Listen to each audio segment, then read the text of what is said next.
Hi, folks. Please read the disclaimer. Today, we are discussing the Warren Buffett indicator. And what is the Warren Buffett indicator? It is the Wilshire 5000 index to the GDP ratio in the US. Wilshire 5000 is nothing but the top 5000 stocks in the US market. Basically, the entire market, you can say. And that market cap is compared to the GDP, and that ratio is plotted over the last 30 years in front of you. What you can see here is that in the year 2000, when we had the dot com bubble and the global financial crisis post that, in both those cases, this ratio peaked at about 140% and 110%. So GDP, if it was 100, market cap was 140 or 110. Now we are sitting at 210. So the kind of market valuation that has come around cannot even be compared to the past bubbles. Why? Because the base money has gone up tremendously.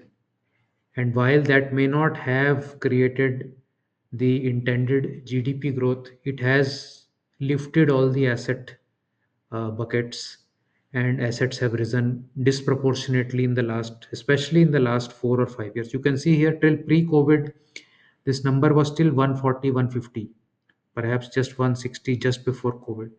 And then post that, we've gone from 160 to even 210. So from all perspectives, the markets, especially the US market and also India market actually, are certainly in the red zone, where from a conventional perspective people should be getting a little worried about it.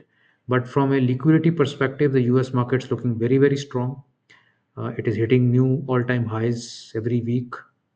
The GDP has posted a 3% quarterly, last quarter at 3% annualized GDP growth rate, which is much better than expected for the US markets. And it is in fine fettle from that front. But from a valuation front, yes, there is a problem. And so is the same in India also. From a valuation front, India also is a very expensive market versus a lot of other peers. But as long as liquidity is flowing through, as long as domestic institutions and investors are pouring in money, I don't think this is stopping anytime soon. Thanks.